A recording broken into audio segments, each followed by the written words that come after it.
Hey everybody, I'm Yvonne Williams with Back to Earth Creations, and in this video I want to show y'all how to make these cabinets that we've designed. This one's just a bookcase and this one's a cabinet, but they're both pretty similar in construction up to a point.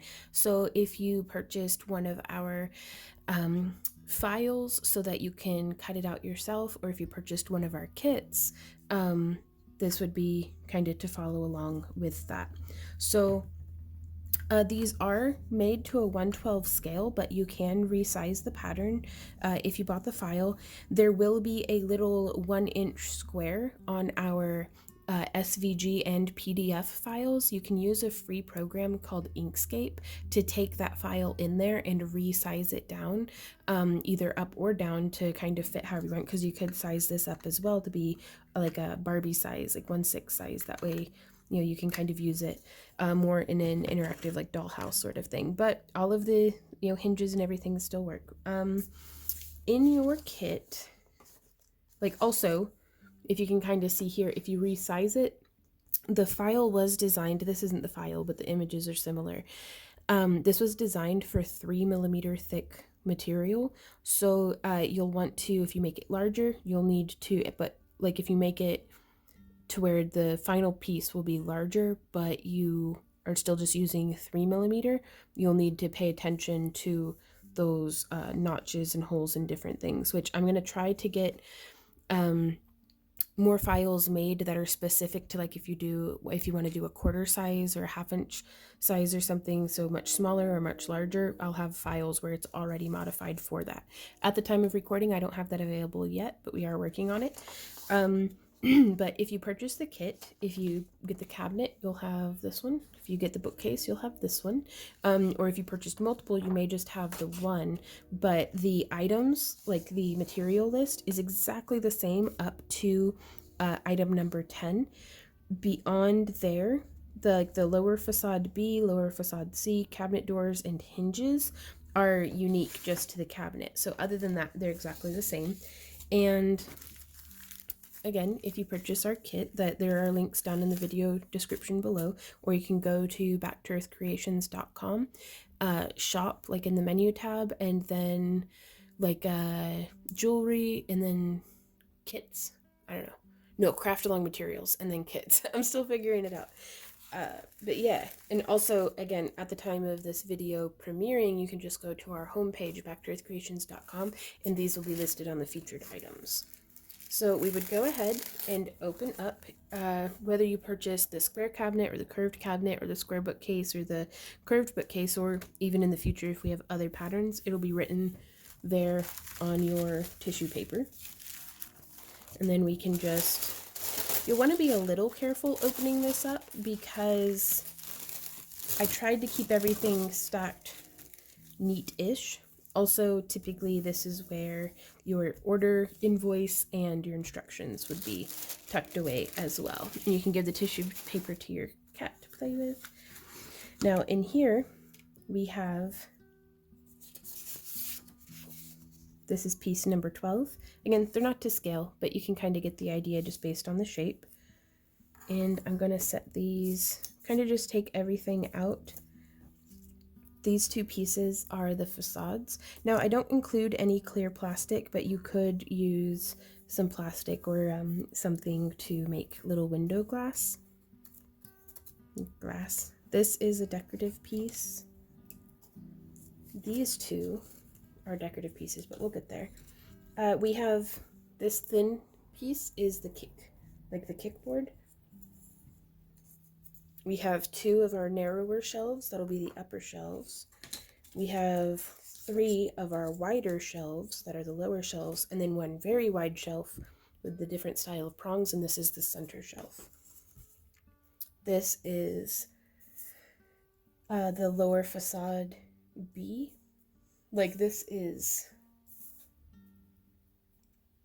the lower facade A, B, and C. So again, you can kind of match and line those up, but hopefully that'll continue to make sense later on.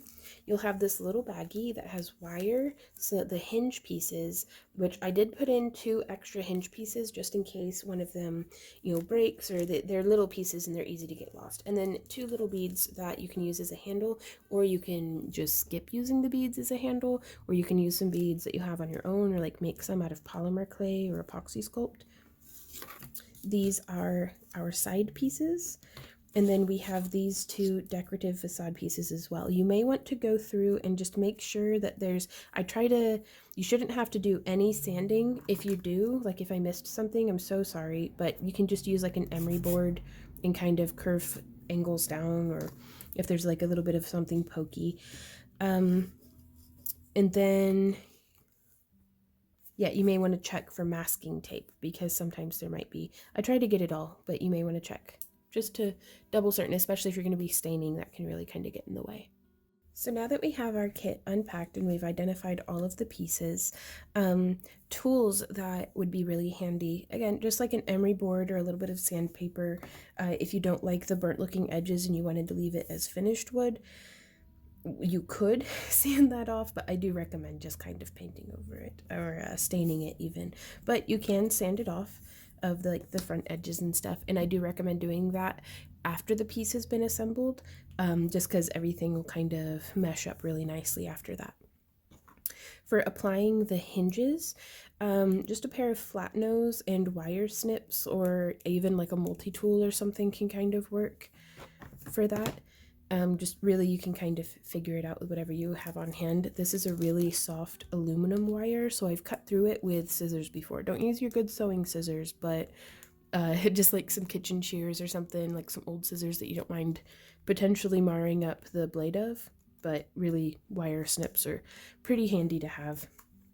For glues, I really like using this 3-in-1 for whenever I need it to hold together like instantly, but I really like wood glue. Very affordable, very accessible, and I actually keep mine in a little pot like this that it was used to have a pigment in it, but I just use it for glue now. And you could apply it with a toothpick, but I actually just use this old paintbrush, and I keep a cup of glue water on hand to kind of clean the glue out, and then some shop towel. So let's go ahead and get started. On this piece, I stained it with acrylic paint first, like I did a watered down acrylic paint wash and stained everything. And then on this piece, I haven't stained or painted at all.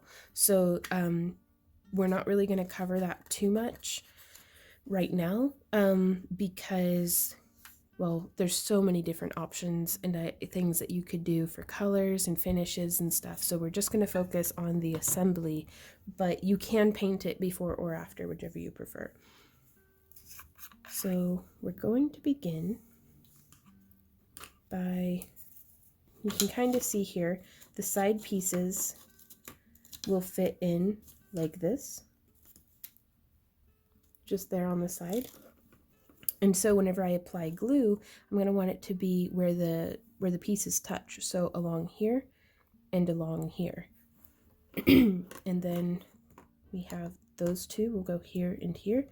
Our large centerpiece goes in a little later on, but it'll be going in the center notch, and then we'll stack these 3 wide shelves down at the bottom. And this is the same so far, whether you have the cabinet or the bookcase. So I'm just going to go through. And I try to not be too heavy-handed, but you also don't want to skimp. So honestly, I'd rather be heavy-handed than skimp, because you can always wipe off your excess.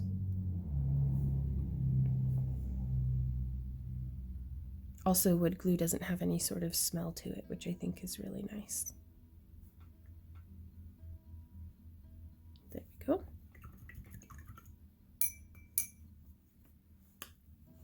And now we'll come in and just slide those pieces together, making good contact.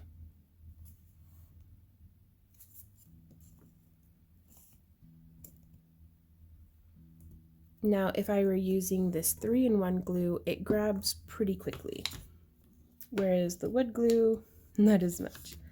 but that's okay because our next step is we're going to start putting in our shelves. And I've tried doing this in the past where I like do the shelves first and then try to add the sides, and everything gets all like kind of floppy and weird. So just because I'm putting it together in this method does not mean it is the best or most efficient way. It's just kind of how I'm doing it. So if you have ideas of how to put things together, it's the destination, not necessarily journey so much on this one. So as long as the piece comes together and stays together and looks the way you want, then you did it right. So you could also completely leave out shelves if you want to, like, you know, if you have something particular in mind, and then you could just use some wood filler or maybe some chipboard or something to hide the hole in the back and have like a really big shelf. So again, options are limitless. So we've gone in, and I'm going to do just the side that we're applying here on the left. And you could start with the right side. It doesn't matter. Just going through, and I'm doing this in real time with you. That way, you know, you get a solid idea of what's going into this. And that way also, when I mess up, we can kind of recover together. And so I'm kind of glad that the glue doesn't stick perfectly right away, because I can tilt that side open and then place the piece in and then kind of smush things together. So I am going to, though, clean my brush and clean up this excess glue, because it is so much easier to clean up when it is wet than after it started to dry.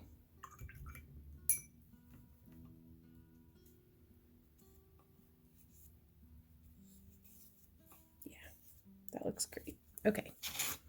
And so now, skipping the center, I'm going to come in, get a little bit more glue. You could also use super glue, but I'm a bit of a hazard with super glue, honestly. I always end up wearing more of it than whatever it is I'm trying to glue together. Like, there was one instance where my genius truly shone, where like the cap to the super glue got stuck on, and I was trying to take it off with my teeth. Not a good idea. And well, I got the cap off, but I also was squeezing the heck out of the bottle, so I gushed super glue like all in my mouth. It was horrible. I lived, clearly, but man, I wouldn't recommend it. 10 out of 10 would not do again. So just coming through, and it gets pretty repetitive, but that's okay. If you're watching this in the premiere, hey everybody, thank you for joining me. If you are watching this in the future and want to hang out in future premieres, be sure to sign up for our newsletter. That way you get notifications sent directly to your inbox, as well as like notifications of when we go live or when we're having premieres for our tutorials and whatnot. But also we send out exclusive coupons to the folks who are signed up in our newsletter. And you'll also be the first to know whenever we have new products in our shop. And it's free to sign up for, which is pretty cool. Oops, I'm just sliding that in and pressing things together. And as the wood glue dries, it'll become increasingly like kind of tacky and stuff, but this seems to be working pretty well. I'm very open to suggestions and ideas and stuff in the chat or in comments. I'm not always able to get back to folks whenever they comment, but I do read all of them.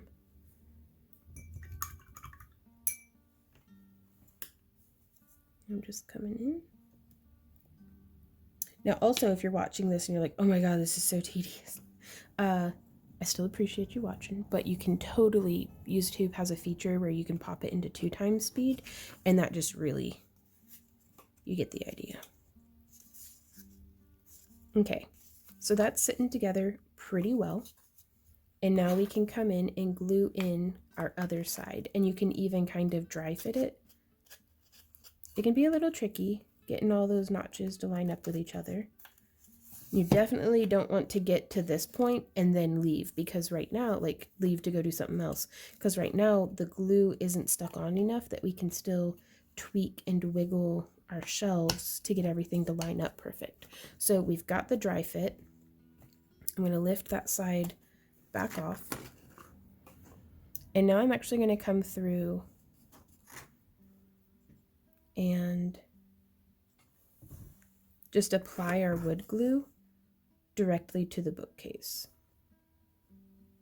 So there's that. And I love putting little furniture together, you guys. I'm really interested actually in trying out some of these designs on like life size, like human sized furniture, just to see how it would translate into reality. Because I have like zero experience with carpentry, but I have like fantasies of Randy and I, that's my partner, for those of y'all who don't know, making all of our own furniture. Sorry, it's a lot of the times, like we've been making YouTube tutorials and videos and stuff for like what feels like a million years sometimes. So I presume that everybody knows like all the intricacies of my life. But I hate to be presumptive. And if y'all ever have any questions about anything, please feel free to ask. And so now I'm going to come through. We've done those bits. And I am going to apply just a little bit of glue there on the edge.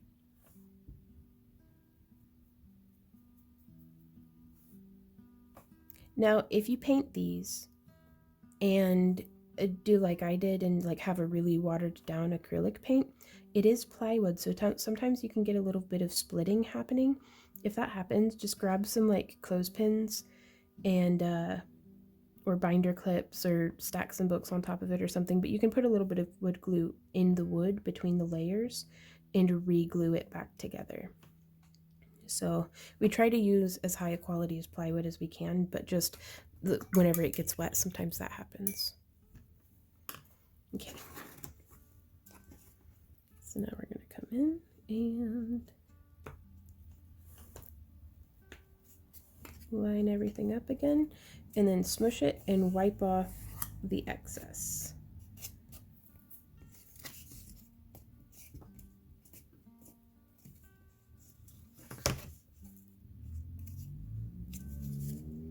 And I'm pretty pleased with that. So this technically could be a completed bookcase, but I feel like it doesn't look as nice as what I personally would like. Right now I'm just cleaning off the excess wood glue because I put it in places it did not need. Oh my gosh, y'all.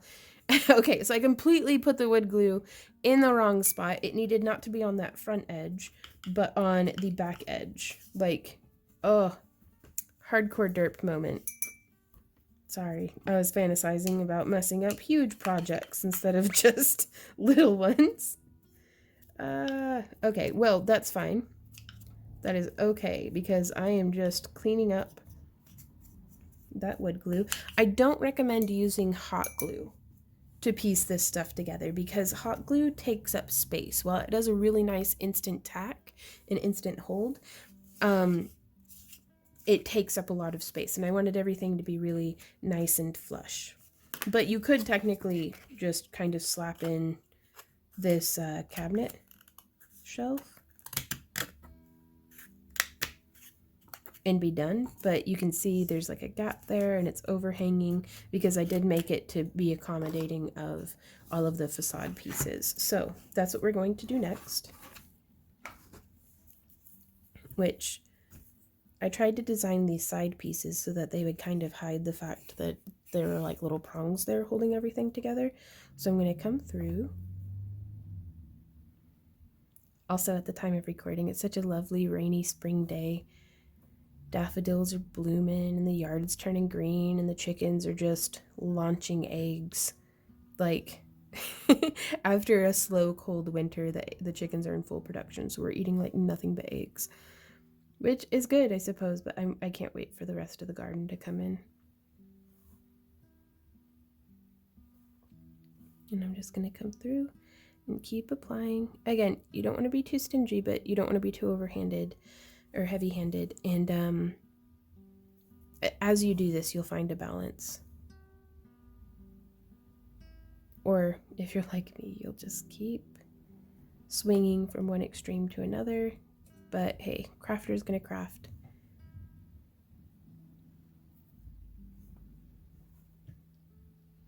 And I'm not a naturally like tidy person, clearly, but it does help. The tidier you can be at this step, the less cleanup you're gonna have to do. So I just always brace myself for having to do a whole bunch of cleanup. Okay, so we've gotten that painted on, and we're going to just put this on and press it. Now you could go through again with clamps or clothespins and like actually like clamp this together as it dries. For the sake of, since we're doing a video and I'm trying to get this done like kind of in a quick setting, I'm not going to do that, but I do actually recommend it. So that's something to be mindful of. Especially, we try to not use any warped pieces, but in case it like if you painted it and the piece warped, definitely clamp it. And I would just take like, pretend like my hands like a clothespins, just holding it down. And you'll want to check and make sure all your edges are nice and straight before you clamp it, just so that everything holds together nice and well. Okay, and now we're going to do that same thing on the other side. So you can feel free to skip forward, or if you like watching glue dry, you can keep hanging out with me.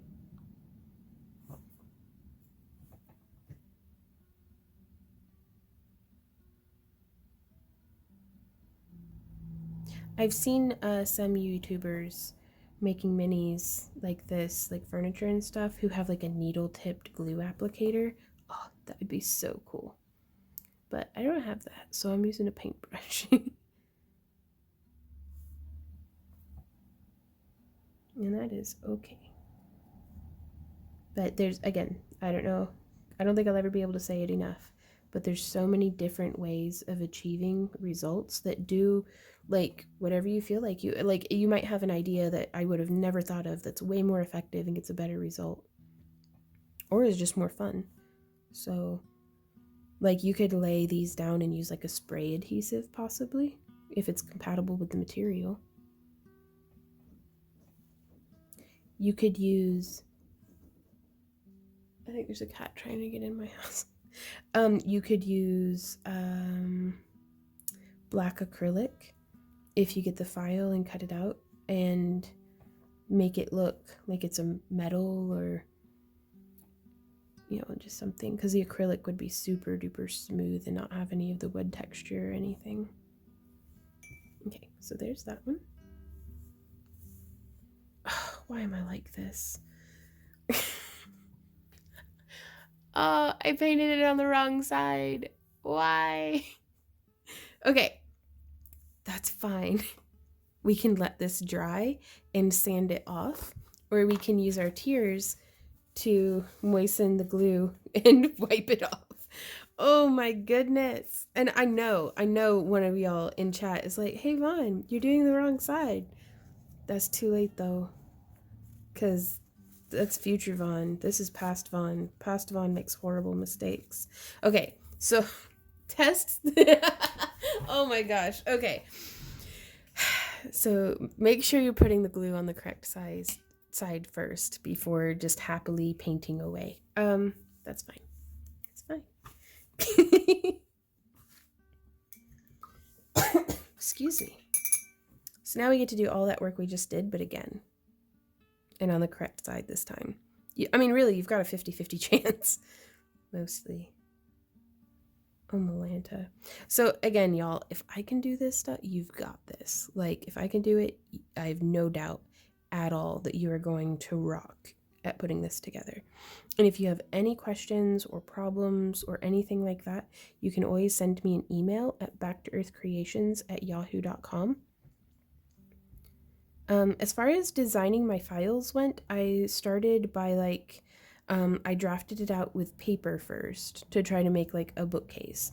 And again, this is in 1/12 scale, so 1 inch equals a foot. So I measured one of my bookcases up in the living room and was like, okay, so I like this height. This is about the distance between the shelves. And I used a free program called Inkscape to just kind of design it. It's really nice because you can set it up to where there's like a grid, and then you can use like a line making tool. I don't know if y'all are interested in a really poorly done tutorial. Like I'll do my best, but it's not gonna be very good. Just because I am not a tech savvy person, but I can show you guys next time I draft out a piece of furniture in Inkscape. That way, if you're interested in designing your own, you can do that. So yeah, I'm gonna come through and sand that after the glue has dried, because well, honestly, if I'm just gonna paint this, I'm not gonna worry about sanding it. But if I were to stain it, I would definitely want to sand that wood glue off, because it can actually seal the wood and keep the stain from penetrating. Okay, so let's pretend like I didn't mess that up, because it's fine. Like it worked out perfectly well in the end. So now I'm going to come in with this little kick plate that just goes down right in there. And so I'm going to put glue along the top edge.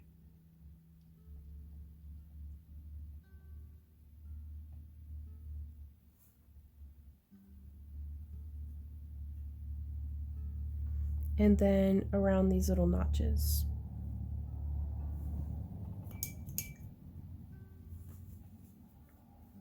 Oops, I'm going to stick my finger directly in it, and then I'm going to place the notches into the holes. And this is another place where clamping would be really wise. But are we gonna? Nope.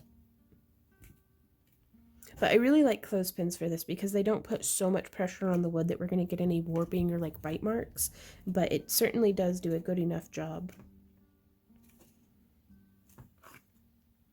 I'm actually going to go grab the clothespins and demonstrate to y'all how that would look.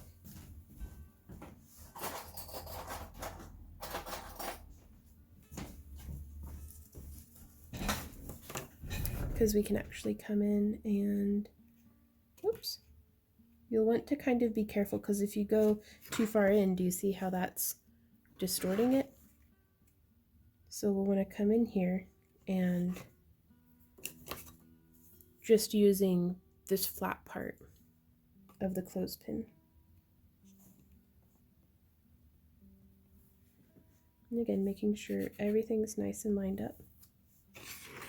And so while that's setting up, we can go ahead and apply the decorative portion up here to the top. Now again, all of this is exactly the same, even if you have the square design, because you'd have like this little, you'd have this piece instead of that curved piece, and that would still fit in just bloop right there at the top. Oh, like this one. Yeah, it would just come in and sit just like that. So same techniques, but just different shapes. And it shouldn't matter which side is up on this one, so you can just pick whichever side you think is prettier.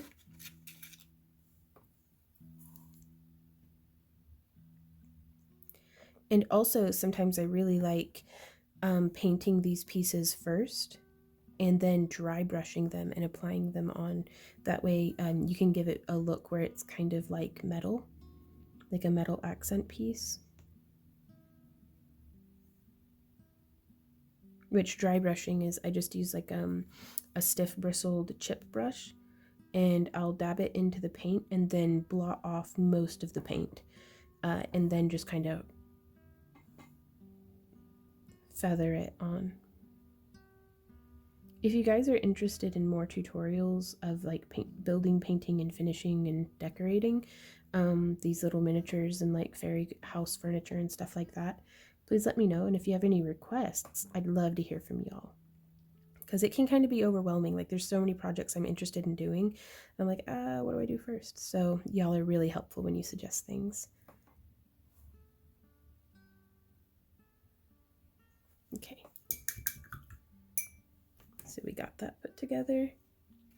And now I'm actually going to slide this in like that and then bring it down. And that way I'm not sliding my glue all over the whole piece. And now again, here we could come in and use a clothespin on each side. This is probably set up well enough now that we can just boop there in the middle. Now be mindful of when you clamp things, oftentimes glue will ooze out, so you'll want to clean up the excess. Okay, and now again, it's still the same for whether we're doing a bookcase or a cabinet. It's about to get where it diverges though. So we have this piece for, you'll want the long bits going towards the top. And this is the base facade. And this is facade piece A. And then this is the top facade, which would go up here with the long pieces. And you, again, unlike past Vaughn, like that was so 3 minutes ago, Vaughn, but always test apply your stuff to make sure that the right, like it's correct before applying your glue. Vaughn.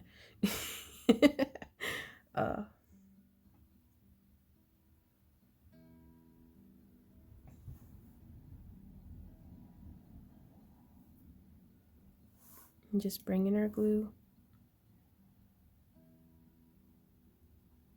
Also, if y'all like my craft along quickies and like tidbit tutorials and stuff, be sure to, we now have a TikTok,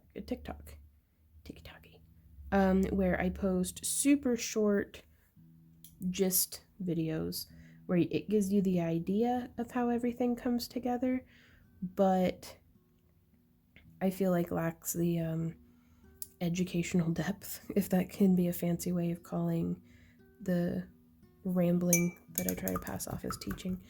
But it doesn't really go into the details, but it gives you the gist of it. So if you guys are into that sort of stuff, we post them as shorts here on YouTube and as TikToks over on TikTok.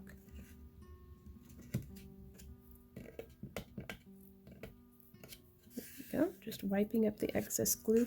We try to keep everything nice and like smooth, so but still you'll probably want to be careful about splinters and stuff.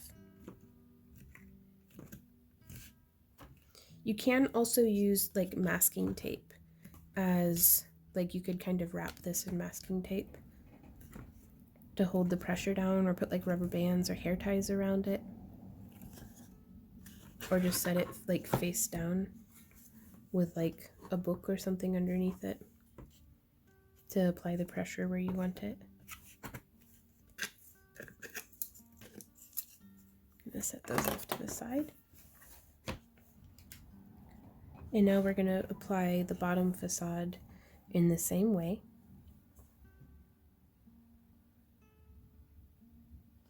Which, if you were making the bookcase as opposed to the cabinet, you are getting very close to the end.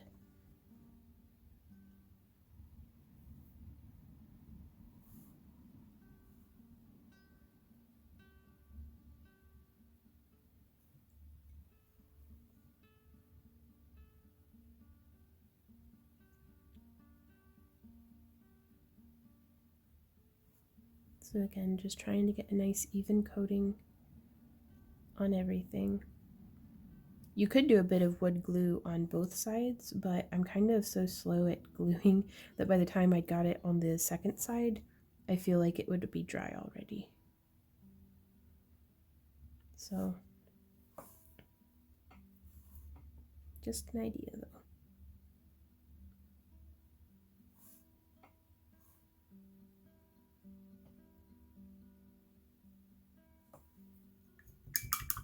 Okay, so there is that.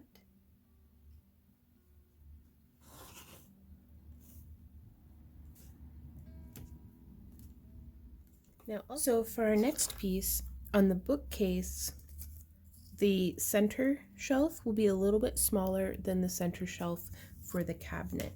And if y'all ever have any broken pieces, the wrong piece, missing pieces, or you just need a replacement piece, send us an email and we will get you taken care of. So we try our best to kind of get it right the first time, but mistakes do happen, and we are barely human, or we only human. So yeah, be patient with us, and we will do our best to go above and beyond for you. So we're just coming through and applying our glue here on our edges, as well as on our bookcase or on our cabinet. A little bit of glue right up here on the top.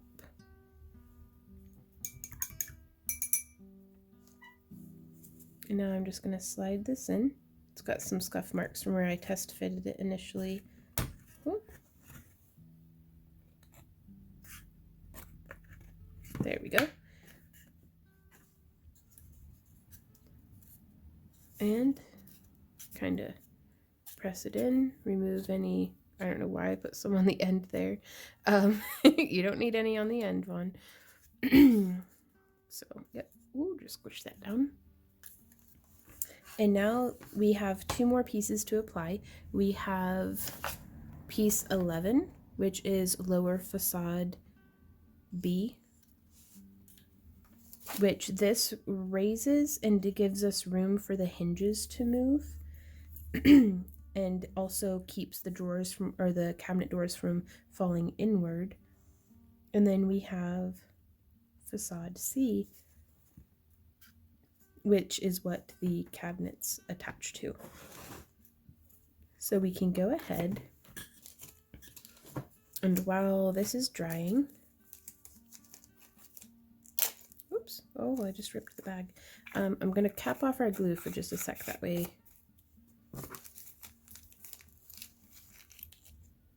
we can take our time.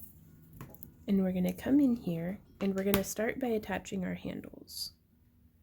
So this is a 16 gauge dead soft aluminum, if you're following along with our kit, or not our kit, our pattern. Oof, words are hard. And I'm just gonna come in with my flat nose pliers and do a 90-degree bend. This is a like 4 by 8 millimeter wooden bead, I think. But just whenever looking at beads, you just want something that'll fit between those 2 holes. I'm coming in and bending again, just like that. And now we can take these wires and feed them through these holes. And now I'm going to snip them each to be about 4 millimeters.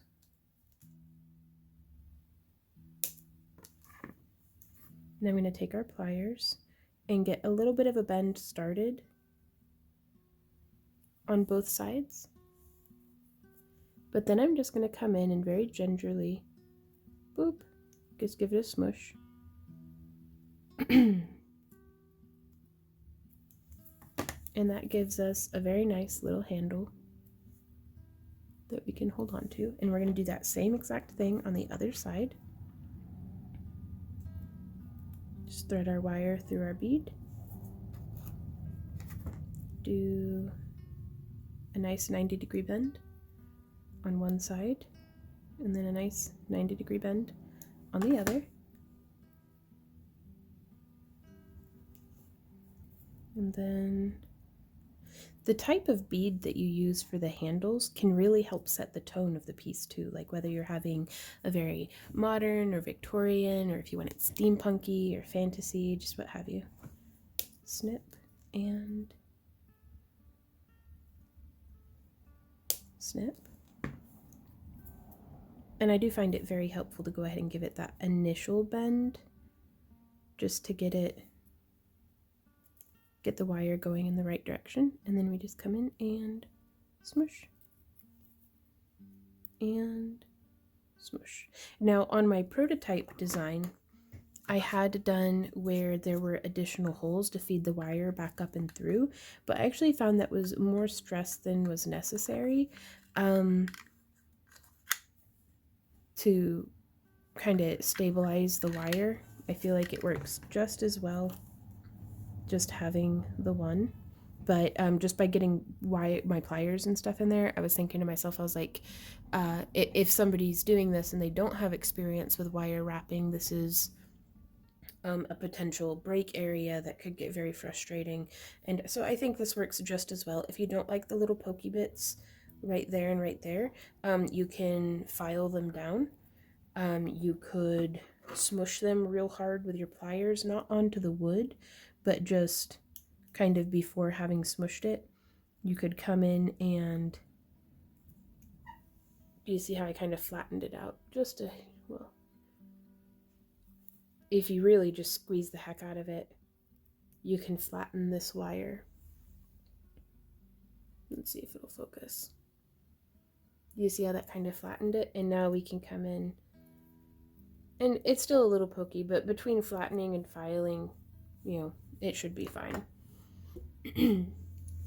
So now we do the hinges, which if you'll notice, they look like little spacemen, little or something. But this round part here will go on this peg and hold that peg, and you'll notice there's a long leg and a short leg. The short leg will actually go on the inside of your wood, and that way it can fit where it's going to end up going, because you can see here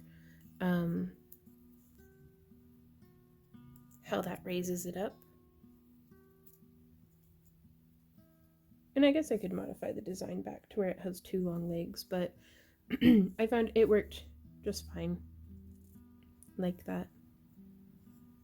Though I've done a whole lot of tweaking to the design from like the prototype stage and up, so it's been a process. Okay, so now we want to be very careful to not get glue on the inside of the circle, because we want everything to be moving very freely there.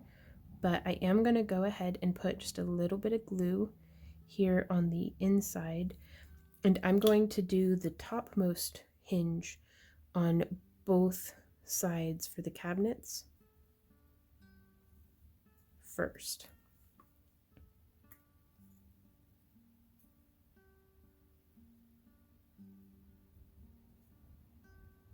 And I'm kind of getting that, pressing it all the way up and then bringing it down just a hair. So let's just focus on doing one side first, I guess. You can see there's a little bit of glue that oozed out, and we really want to be very, very careful to not have any oozed glue.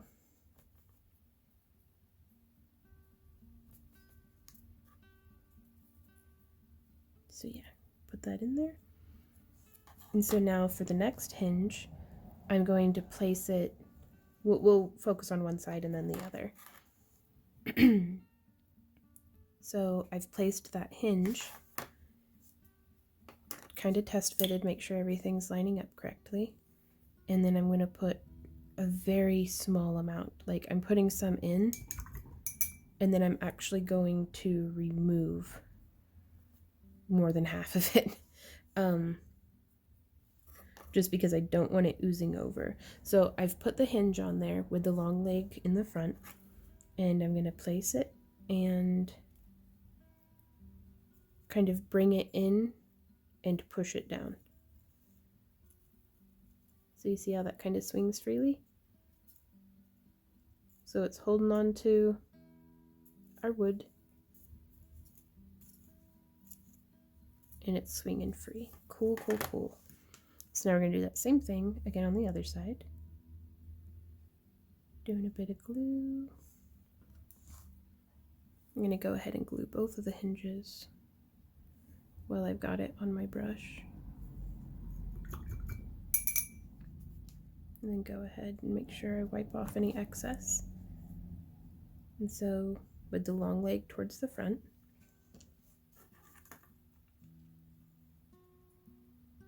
bringing it up towards the top and then smushing it in, wiping off that excess.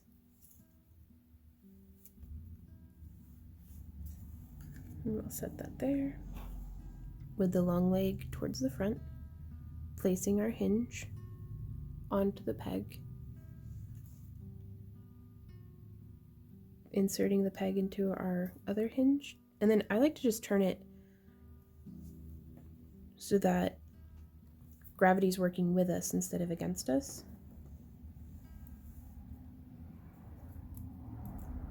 And get that pushed in. It can be a little tricky, which is why we give you extra, just in case you drop and lose one, or if one breaks, or just anything like that. And then should be swinging freely. Very cool. I love it. There we go. Okay, so while that dries, I'm going to come over here and apply this layer.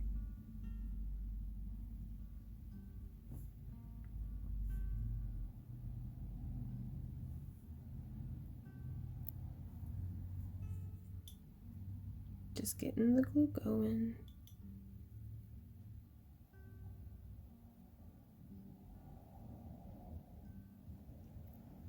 Oh, I'm gonna go let the cat in. I'll be right back. Righty, the kitty is back in safe from the rain. Sorry, I've got this big picture window like in front of me, and she hops up on the porch and just looks at me all like wet and beraggled, and she's like, "Mom, please let me in." I'm like, "All right."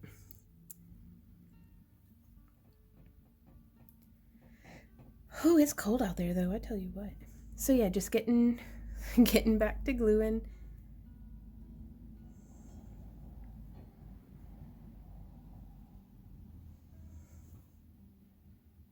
Trying to make sure that I don't miss any spots. There we go. It's a bit messy, but it'll do. So now we're gonna flip this and we're just gonna place it. And I found without this layer, whenever this would turn, this inside part right here just needed a little bit of space to be able to move freely, and I didn't feel like sanding it. So having this piece elevating enabled us to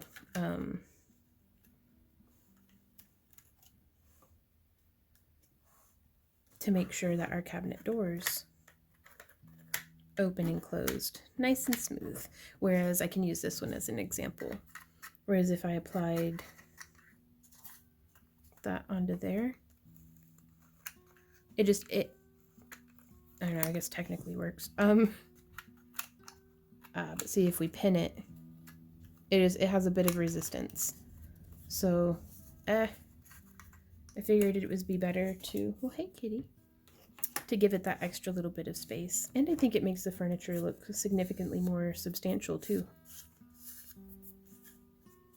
Okay, so now, instead of applying the glue onto here, because I don't want to risk getting on the doors and stuff, I'm going to apply it just to this layer, which I feel like is just as well, because it gives me an opportunity where I can just kind of glob it in there. At least on this one part. Like, I love being messy, you guys. It's delightful. It is downright, I am in hog heaven when I get to just make a friggin' mess.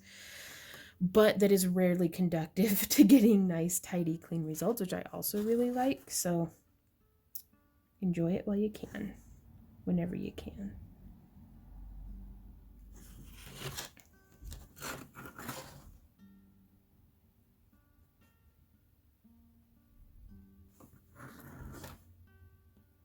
Oop, and I do not need glue on that little tab. We actually very specifically do not need glue on that tab. So that's an instance where if you wanted to like tape it off or just be like very, very, very, very, very, very careful. There we go. Now, and even if you do accidentally get some glue on there, it's not the end of the world. I'll show you what we do. We're going to open our cabinet doors and set this down. That way we can get everything really nice, and because otherwise the cabinet doors can fall on the inside and get snagged on that little tab. Now also, don't press too hard here on this center bit because I didn't do another center line there. I guess I could have. I don't know, I kind of liked it just fine without it.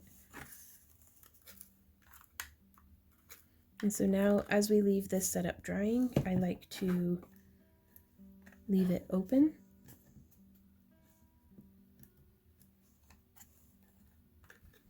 And periodically wiggle it a bit to make sure that